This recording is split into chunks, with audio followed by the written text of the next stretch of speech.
Temos conversado sobre as parábolas do reino, mas antes, boa noite a todos e todas que nos ouvem, que estão se achegando, que estão ouvindo, que o Senhor possa falar aos nossos corações. Temos conversado sobre as parábolas do reino, histórias que o nosso mestre contou sobre o reino de Deus, sobre o reino que ele anunciou através do seu ensino, e não somente do seu ensino, mas da sua encarnação, e através da sua vida encarnada. Tenho dito para vocês que o reino de Deus é o pano de fundo de todo o texto sagrado. Nós precisamos juntar as peças como de um grande quebra-cabeça e irmos encaixando na lógica do reino de Deus, que às vezes não é a nossa lógica. Quase nunca, eu diria nunca, é a lógica da religião e da religiosidade. Porque a palavra religião vem do latim religare, ou o ato de se religar a Deus. E todos nós sabemos que não é o homem que se liga a Deus, mas é Deus que amou o homem, então é Deus que se conecta aos homens, então a religião é uma falácia. Porque a religião pura e verdadeira é amarmos uns aos outros e servirmos e cuidarmos uns dos outros. E o reino de Deus, ele vem com essa perspectiva de nos ensinar a vivermos como pessoas que agora fazem parte de um novo cosmos, de um novo mundo, de uma nova lógica que não faz sentido com o mundo vigente, que o próprio Jesus disse que jaz no maligno. O mundo que descansa nos braços, no gozo do mal e da maldade. Mas o reino de Deus vem para transformar todo choro em riso, toda dor em consolo, toda injustiça em justiça, foi o texto que a Duda acabou de ler, pelo nome poderoso de Jesus de Nazaré. Então, nessa lógica, nós começamos a conversar sobre histórias que Jesus contou. E eu já lhes disse também que histórias que Jesus contava, ou as histórias que Jesus contavam, era resposta quase que sempre a um ataque que ele sofria por parte dos religiosos, dos fariseus, da teologia vigente de sua época.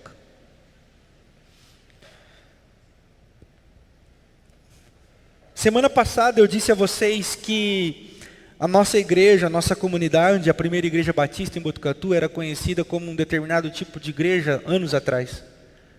Atualmente eu lhes citei que, ao se referirem à nossa comunidade, um dos aspectos é a comunidade do muro pintado.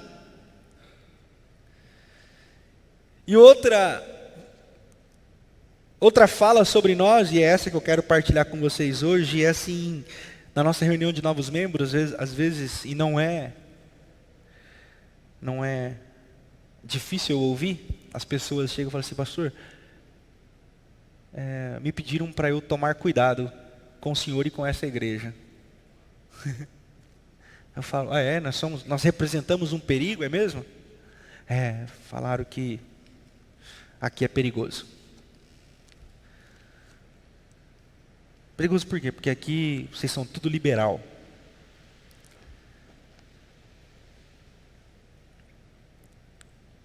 E eu fico muito feliz quando eu ouço isso. Porque foram isso que falaram sobre Jesus.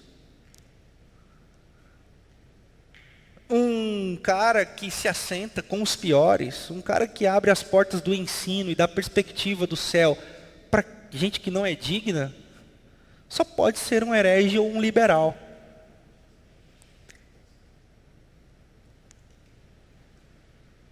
Então, quando nós começamos a falar das coisas do reino, e não somente a falar, mas a viver, nós precisamos estar dispostos a ser a igreja que Jesus quer que a gente seja.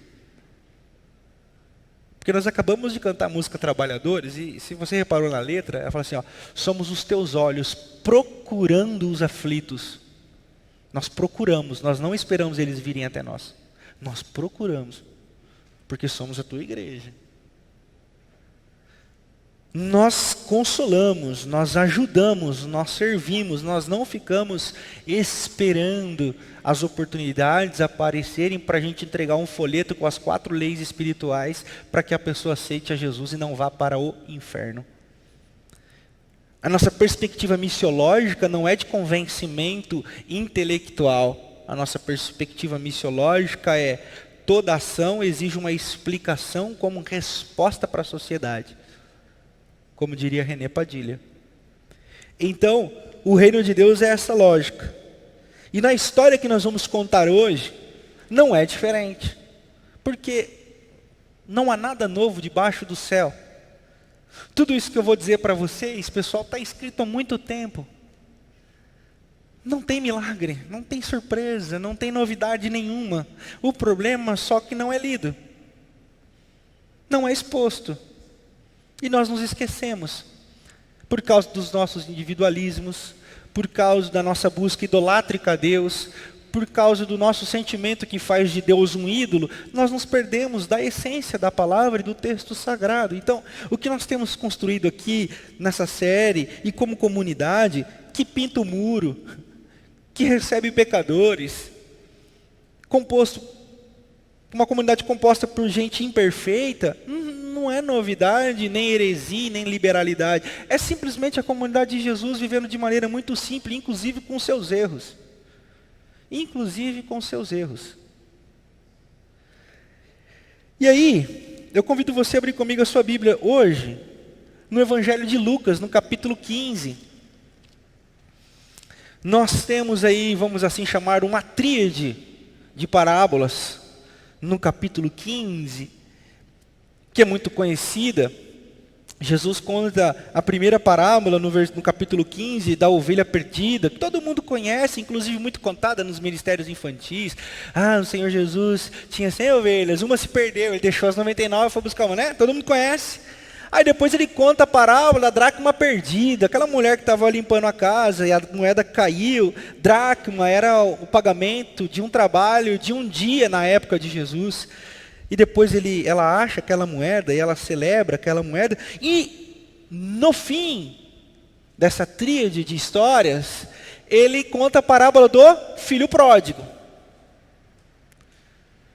E aí a gente pode pegar essa parábola do filho pródigo. Poxa, que parábola linda, não é mesmo, irmãos? É uma história muito linda, bonita e normalmente é focada no que? Você que está aí, se arrependa, volte hoje, porque Deus não se esquece de você, tal. Mas nós precisamos fazer as perguntas, como eu já disse para vocês. O que nos move não são as respostas, mas sim as perguntas. E nós precisamos perguntar, por que Jesus conta 3 histórias com o mesmo significado? Por que Lucas sistematizou 3 histórias de Jesus com o mesmo significado?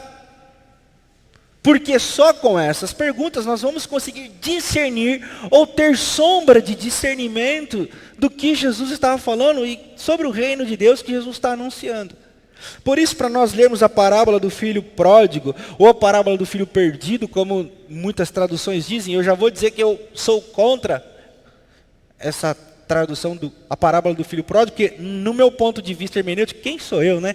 Mas eu acho que essa parábola deveria se chamar a parábola do pai amoroso.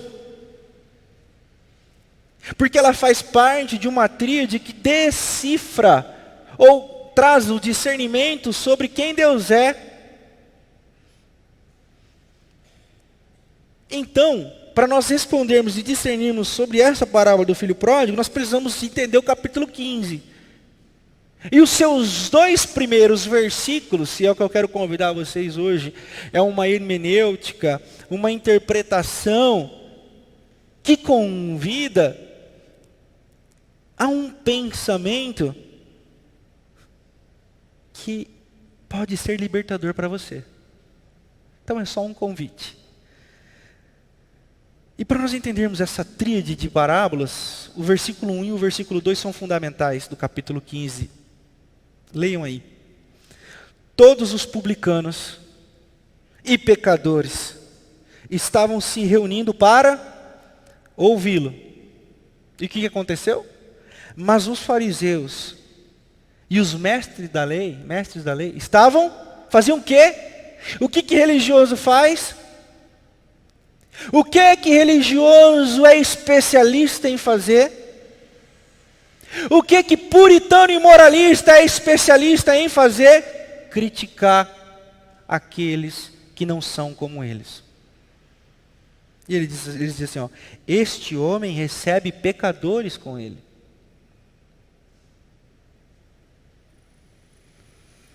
E é nessa perspectiva que Jesus, discernindo o Espírito, conta 3 histórias. A primeira história é da ovelha. Mas eu quero destacar para a nossa linha de raciocínio da parábola do filho pródigo, o versículo 7. Após contar a história da ovelha perdida, ele diz assim, eu lhes digo que, da mesma forma, haverá mais alegria no céu por um pecador que se arrepende, do que por 99 justos que não precisam se arrepender. Guardem isso. Aí depois Jesus conta outra história da dracma perdida, como eu já disse. Mas eu quero destacar o verso 10. Eu lhes digo que, da mesma forma, a alegria na presença dos anjos por um pecador que se arrepende. Então, depois de fazer essas 2 sínteses, que Jesus conta a terceira parábola, por que Jesus faz isso?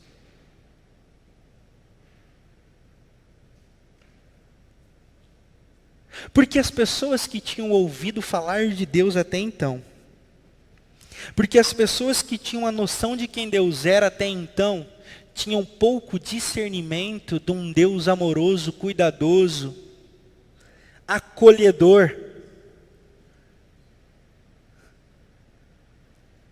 A perspectiva que eles tinham de Deus era a perspectiva que os fariseus lhes apresentavam. E qual é a perspectiva do fariseu? A perspectiva do fariseu é, não podemos nos assentar. É a perspectiva, é a perspectiva do Kiko, do Chaves. Não se misture com essa gentalha.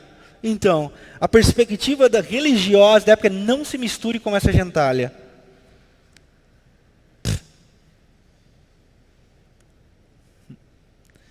Então, essa era a lógica. Então, para aquelas pessoas, até então,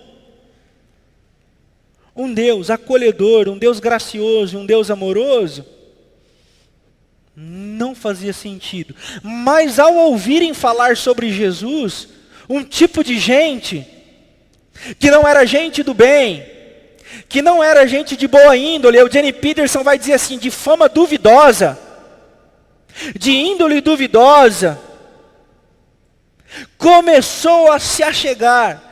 Na versão da NVI diz assim, que todos os publicanos eram os corruptos da época.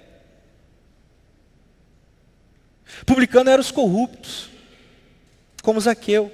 Zaqueu era um publicano.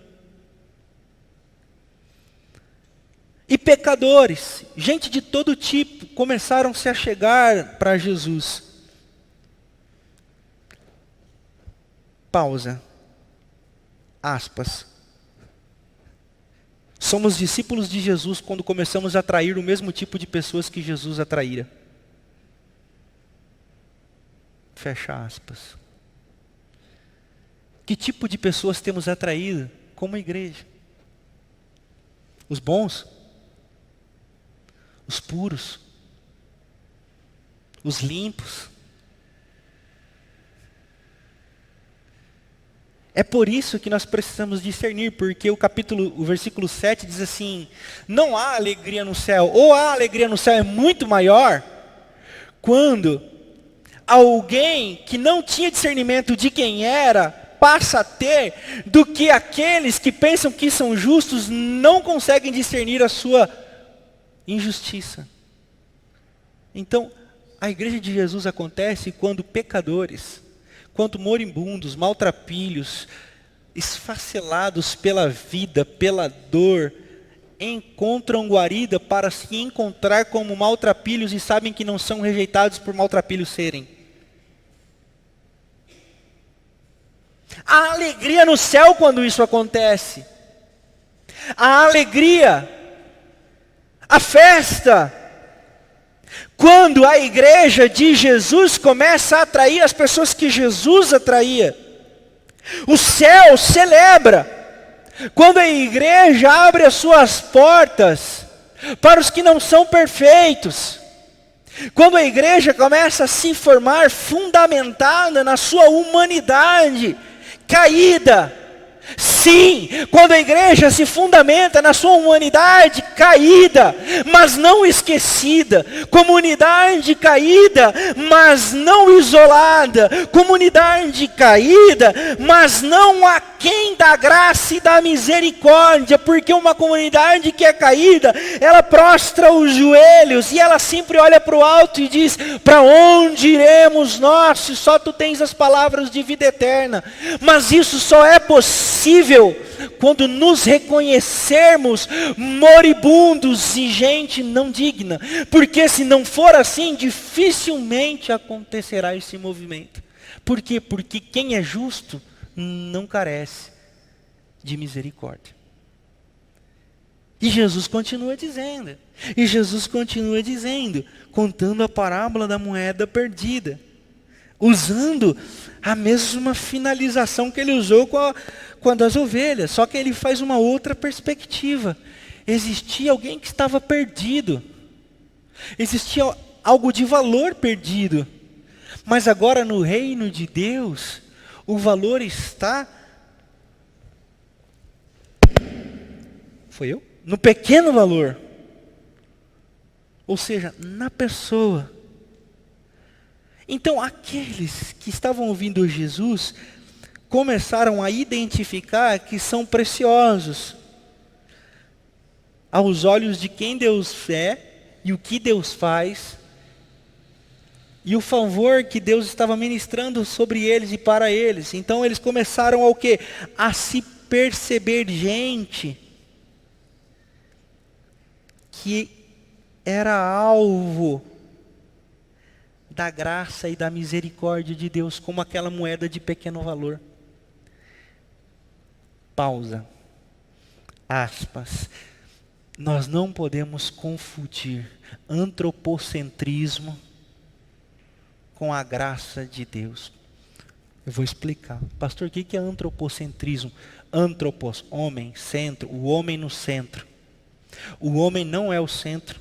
E o homem nunca será o centro, porque o centro é Deus. Então a nossa comunidade, a nossa perspectiva teológica, porque a lógica do reino de Deus, ela é teocêntrica, é Deus no centro. Porém, o ser humano, ele é alvo do amor de Deus. É Deus no centro, mas o alvo do amor de Deus sempre é, sempre foi, sempre será o homem. Então a perspectiva de Jesus não é antropocêntrica, é teocêntrica, mas é em direção às pessoas sempre. Por isso que uma igreja, ela não pode ser fundamentada na autoajuda, ela não pode ser fundamentada numa mensagem de positivismo, ela não pode ser fundamentada numa mensagem que vai dar tudo certo porque Deus te ama, vai dar tudo bem na sua vida, no seu trabalho, na sua família, porque Deus te ama. Isso é antropocentrismo. Você no centro, basta você orar, basta você jejuar, basta você buscar, e Deus vai te honrar na sua fé. Misericórdia de um Deus desse, já diria Rubem Alves, sou ateu. Porque de um Deus que está condicionado aos caprichos que eu posso manipular, não há perspectiva no Evangelho para isso. Isso é antropocentrismo. Teocentrismo e o Evangelho da graça e da misericórdia é: o Senhor nos ama mesmo nós, eu e você, não tendo o valor que nós achávamos que teríamos que ter para Ele direcionar a sua visão para nós. Essa era a ótica que os discípulos, aquelas pessoas que estavam ouvindo Jesus, tinham até o momento. Nós não temos nada, nós não somos nada, então Deus vai nos punir, então Deus vai nos matar, então Deus vai colocar sobre nós as mais terríveis maldições. Por quê? Porque nós não cumprimos os conjuntos de regras, as perspectivas religiosas impostas, nós não conseguimos gabaritar o que precisava ser gabaritado. E o Evangelho da Consolação diz assim: você não precisa gabaritar, porque ninguém gabarita, é utopia, é mentira, é falácia, não existe ninguém gabarito. Não existe gabarito humano, não existe pastor, profeta, apóstolo, apóstola, o escambau a quatro. Não existe ninguém, referência, referência daqui, referência. Não existe, a nossa referência é Jesus. E Ele poderia nos condenar, e é Ele mesmo que está contando assim: eu não condeno vocês. Eu não condeno vocês e jamais vou condenar. Por quê? Porque o meu nome é graça. O meu nome é amor. E eu acolho todos vocês na insignificância de vocês. Por isso que nós não podemos perder o nosso sentimento de que nada somos, nada temos e nada podemos oferecer a Deus para barganhar o seu amor. Romanos, capítulo 11, do 33 ao 36. Quem conheceu a mente do Senhor para que pudesse lhe dar conselhos? Quem deu algo a Deus para poder lhe pedir um favor de volta? Quem poderia dizer a Deus: faça isso? Tem um monte de pastor dizendo: determino, eu quero agora, eu declaro, um monte de coisa. Mas Deus não se deixa manipular. Esse é o nosso Deus. Mas que com amor e graça vem até nós e nos escolhe para sermos alvos do seu amor. Ele falou da ovelha, ele falou da dracma. Por quê? Porque isso era parte do contexto das pessoas simples que o ouviam. Ele não falou nas perspectivas abrâmicas, teológicas, doutrinárias de sua época. Ele falou de um jeito simples, onde as pessoas mais simples conseguiriam entender e sabiam do que Jesus estava falando. Era a perspectiva pastoral. É verdade, ninguém esquece de uma ovelha, então esse é o Deus que cuida de vocês. É verdade, para o trabalhador que ganha pouco, que é pobre, que é abusado na injustiça, uma dracma faz muito valor, tem muito sentido, é verdade. Então, é assim que Deus olha para vocês. É assim que Deus cuida de vocês. Mas se vocês não entenderam, eu vou contar uma história. Era uma vez um lugarzinho no meio do nada. Não. Esse é Sandy Júnior. Vocês foram no show do Sandy Júnior? Eu também não fui. Né? Mas era uma vez o quê? Era uma vez dois filhos, filhos de um mesmo pai, que inclusive, mais uma pausinha aqui, Rembrandt, um pintor holandês, pintou o quadro que ficou famoso em todo o mundo e se tornou um dos pintores mais famosos e conhecidos, influentes na arte da humanidade. Da Holanda, ele é o principal. Ele pintou o quadro chamado Filho Pródigo, é um quadro muito bonito que eu convido você a pesquisar na internet e analisar aquele quadro, porque ele é rico de muitas informações e perspectivas teológicas que os estudiosos dizem que influenciou muito a fé e a crença de Rembrandt. Fecha parênteses. E aí, essa história maravilhosa. E quando Jesus fala assim, tinha dois filhos. Jesus está usando qual contexto? Caim e Abel. Jacó e Esaú. Ismael e Isaac. E os caras então entenderam. Então tinha dois filhos.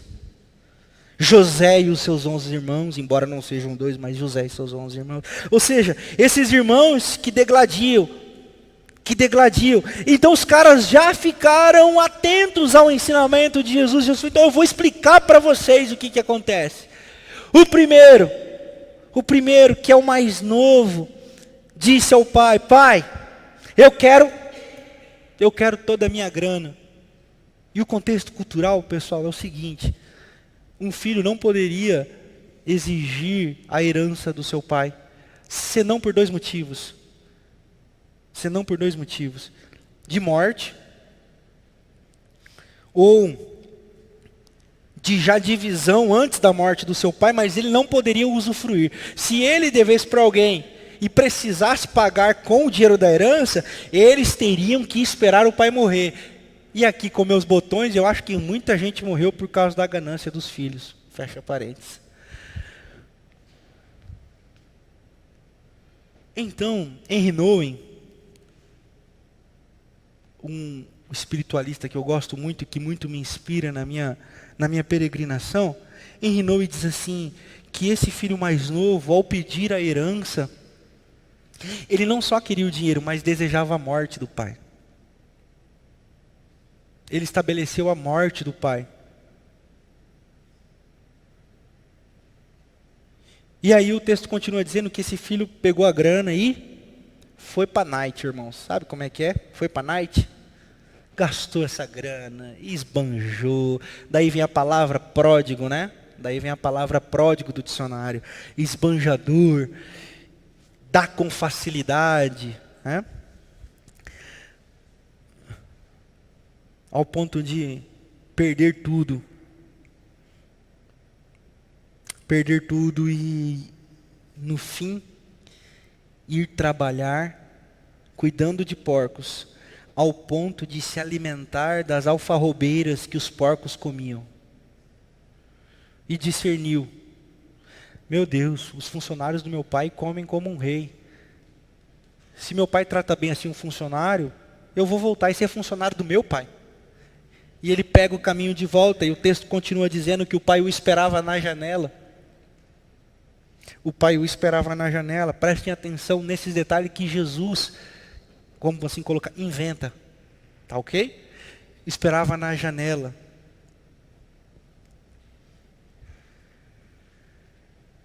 E ao ver o filho, ele se alegra em seu coração e diz assim: pessoal, vamos fazer uma festa, meu filho aponta pelo caminho, ele está voltando.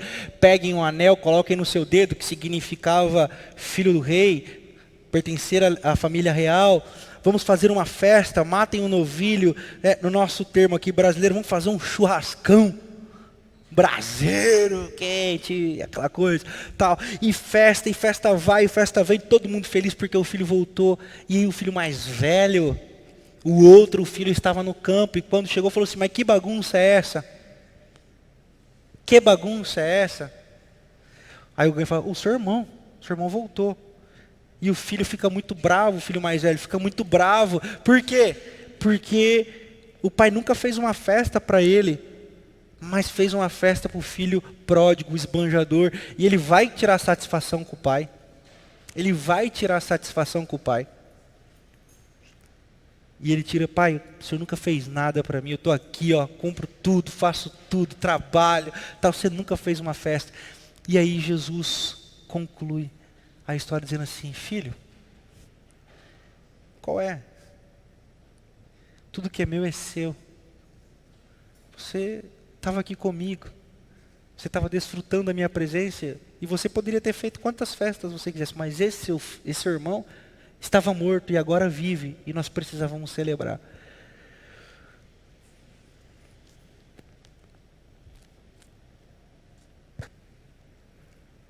Eu acho muito interessante que às vezes nós dicotomizamos, ou somos o filho mais novo, ou somos o filho mais velho.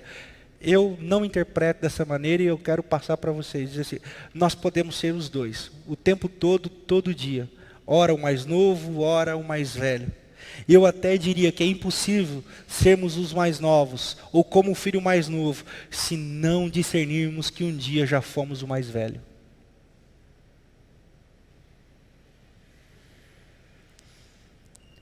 O filho mais velho trabalha na perspectiva dos fariseus legalistas, que estavam aqui no começo do capítulo fazendo aquelas perguntas para Jesus.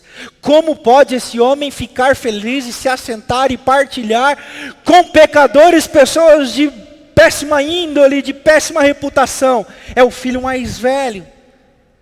É o filho mais velho, é aquele que obedece, é aquele que cumpre, é aquele certinho, é aquele que coloca sobre si um fardo muito pesado e sobra muito pouco espaço para alegria, para gratidão, para misericórdia e para o amor. Por quê? Porque para ele toda forma de relacionamento com o pai é de obrigatoriedade e barganha. Então, eu faço para me dar, eu faço para receber. E o que Jesus está dizendo eu não trabalho nessa perspectiva, eu não trabalho nessa ótica. Agora o reino é de festa, celebração em todo o tempo. Filho mais velho, você pode celebrar também. Então, o reino é para todo mundo, inclusive para os fariseus.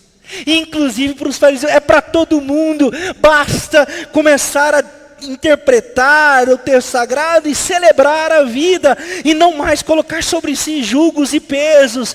Basta não mais colocar a sua perspectiva na meritocracia religiosa. Basta simplesmente celebrar. Filho, celebre, o que é meu é seu. Você estava aqui o tempo todo, você está na casa comigo e não tem a capacidade de celebrar. Você não tem alegria, você é pesado, você é chato, você é mal-humorado. Você fica trancado no seu quarto orando, me implorando um monte de coisa, quando é só sair e viver, filho. É só sair e viver. Mano, chama os seus brothers, faz churrasco, celebra, porque o que é meu é seu. A minha vida é sua vida e eu a dou voluntariamente a você. Então celebre. O reino de Deus é também para os fariseus e religiosos. Bastam se reconhecer como carrancudos, fechados e pesados e quebrar todos os grilhões. Porém, também o reino é para os pródigos. Para a galera que tem dificuldade com a liberdade da graça. Aquela galera que vive pisando no tomate por causa dos excessos. Aquela galera que tem dificuldade e assim, tudo me é lícito, mas nem tudo me convém. E que vive escorregando, e que vive tropicando, e que vive caindo. A graça, o alvo do amor de Deus também é para com esses. Os mais velhos sempre vão olhar de novo. E Deus está dizendo assim, de novo. Deus é um Deus de segundas chances, diria Ed Renekiewicz. Não Deus de segunda chance, mas segundas. E aí, o publicano diz assim, o problema é que depois da segunda vem a terceira, vem a quarta, vem a quinta. E Deus diz assim, exatamente, é por isso que eu ensinei a vocês. Perdoem 70 vezes 7 por dia. A dificuldade é com a graça e com o amor. E Deus está dizendo assim, mas eu não tenho dificuldade. Eu não tenho dificuldade, eu perdoo mesmo. Eu abençoo mesmo. Eu acolho mesmo. Eu recebo mesmo.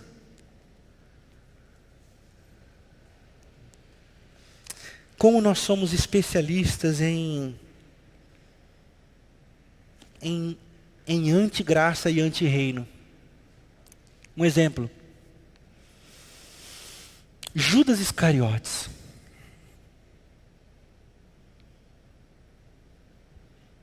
Tem até o dia do malha o Judas, né?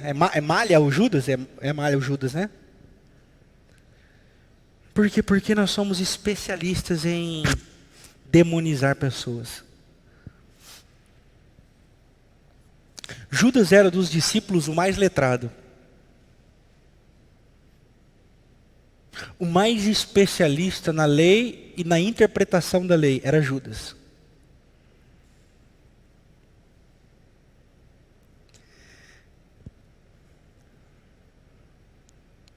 A nossa limitação, tanto teológica quanto discipuladora do ensino do Evangelho, nos faz dizer assim: Judas é o exemplo de ser humano que deu errado. Me perdoem, mas não é. Porque nenhum ser humano deu errado. Deus não perde ninguém. Isso te assusta? Assusta. Assusta porque eu e você somos os filhos mais velhos. Deixa eu contar uma coisa para vocês.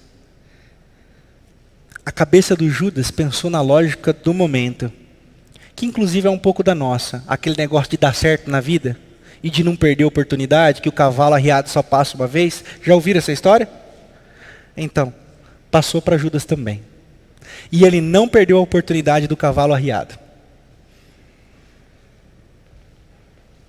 A expectativa do povo de Israel era a seguinte: vai chegar o rei, vai chegar o Messias e vai tomar o poder de Roma e vai estabelecer o reino dos judeus. E Jesus disse assim: eu não sou esse cara. E Judas olha e fala assim: peraí, esse cara tinha tudo para ser e não quer ser, então ele não é o que nós achávamos que ele poderia ser. Então eu vou fazer do limão uma limonada, porque o cavalo arriado só passa uma vez. Eu vou ganhar dinheiro, eu vou estabelecer boas relações, e vou cavar o meu lugar na sociedade. Porque quando ele negocia com o Sinédrio, quem comandava o Sinédrio? Anás e Caifás, mestres do ensino teológico da época. Ele diz assim: eu vou cavar o meu lugar na sociedade. E, ó, pessoal, os mestres e chefes do templo naquela época eram muito poderosos e muito ricos, ok?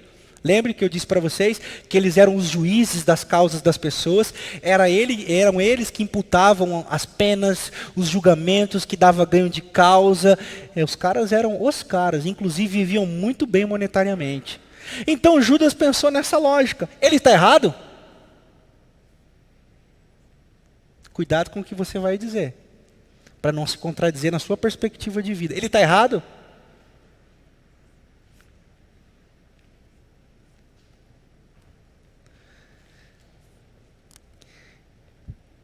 Aí a Bíblia continua dizendo que ele entregou Jesus por 30 moedas de prata. Mas lembre que eu disse, o amor de Deus não erra e Deus não perde ninguém. Porque o decorrer da história mostra o seguinte: um tropeção não é o fim.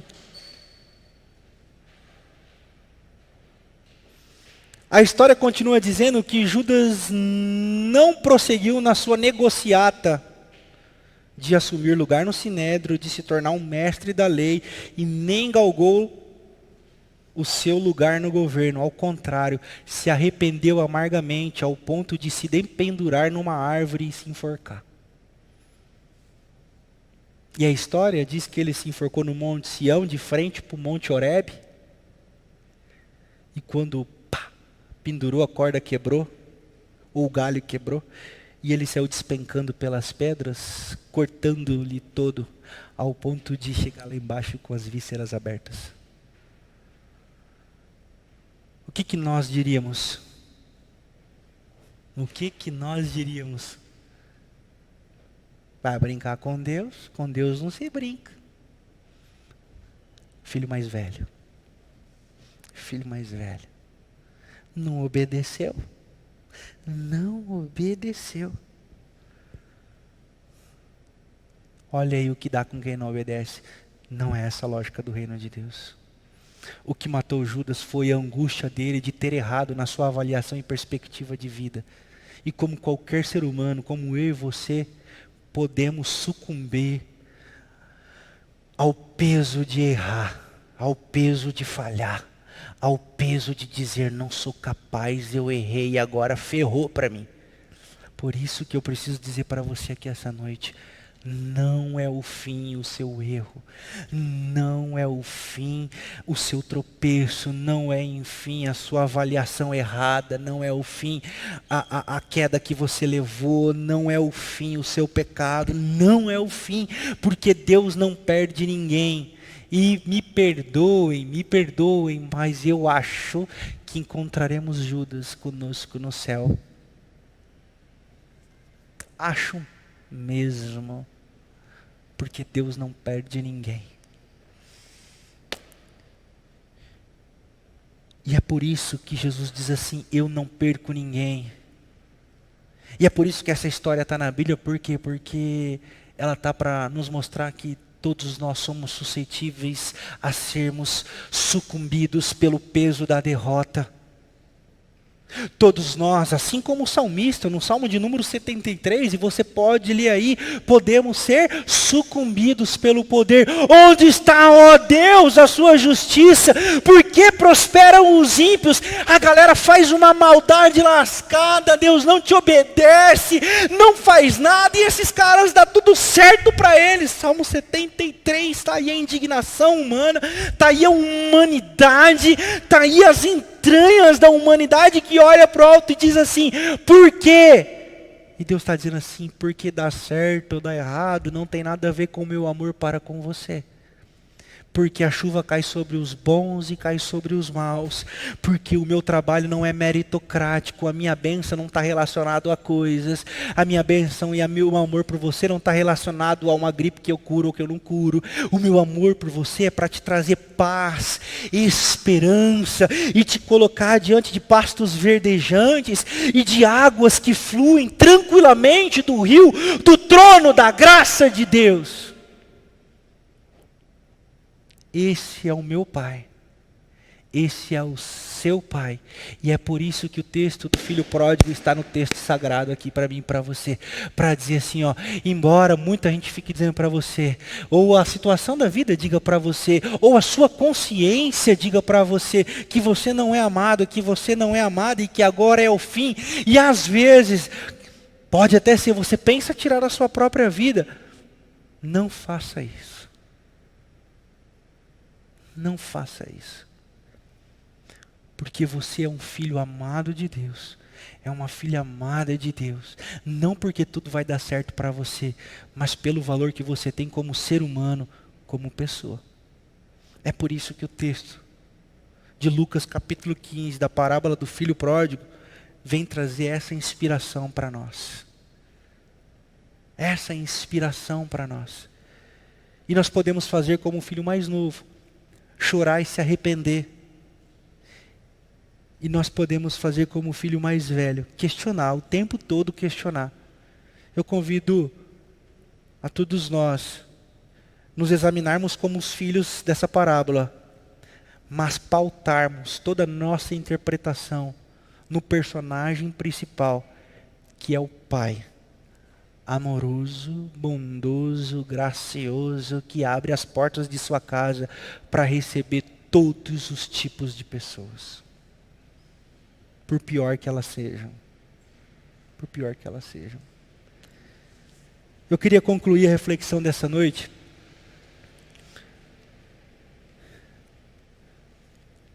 convidando você a fechar os seus olhos. Baseado num filme chamado Beleza Americana, eu escrevi um pequeno poema que eu quero repartir com você, e eu espero que ele fale ao seu coração.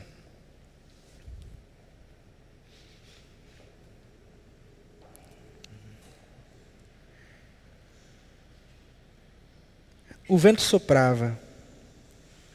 Naquela tarde parecia que ia chover.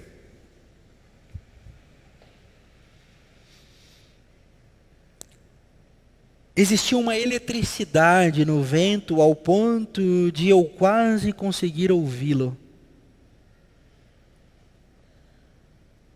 Foi naquele instante que eu percebi que existe uma vida que move o universo. Uma vida muito maior do que eu. Uma força benévola que veio até mim dizendo, não tenha medo. Não tenha medo. Naquele dia, eu entendi algo. Entendi que o mundo é maravilhoso e que existem muitas coisas belas e que eu não conseguia ver, não conseguia enxergar e eu não discernia. Hoje, o meu coração parece que vai explodir tamanha beleza no mundo. E toda vez que o vento sopra, sopra como se quisesse me lembrar. Não tenha medo. não tenha medo. Não tenha medo. Quem sabe você entrou aqui essa noite, se julgando a pior pessoa do mundo. Ou talvez entrou aqui essa noite achando que não tinha motivo nenhum para se arrepender porque tem feito tudo muito certo e que sua vida está tudo muito bem. Eu convido você a se colocar de joelhos, seja como você estiver, diante do nome que está acima de todo nome. E ficar nu. Se despir de toda roupa meritocrática, vestimenta meritocrática.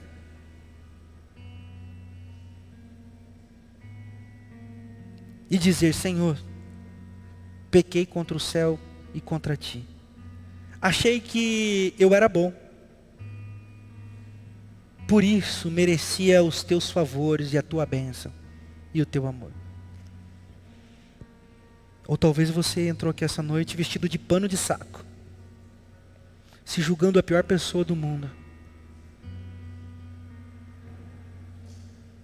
com medo de Deus, com medo de ser punido por Deus, com medo de cair uma desgraça sobre a sua vida,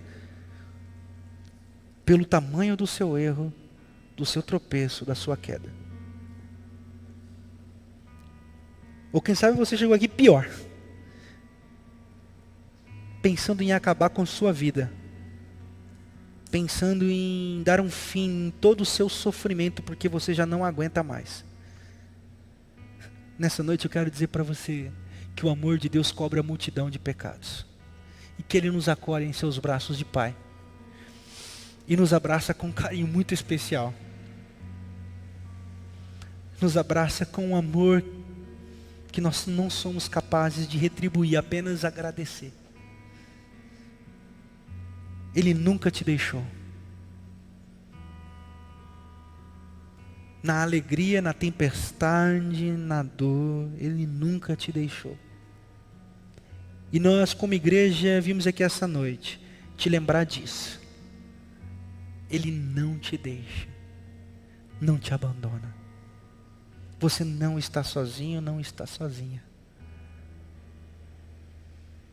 O amor de Deus, o amor do Pai, é incondicional. Por isso eu quero convidar você a se colocar de pé nessa noite.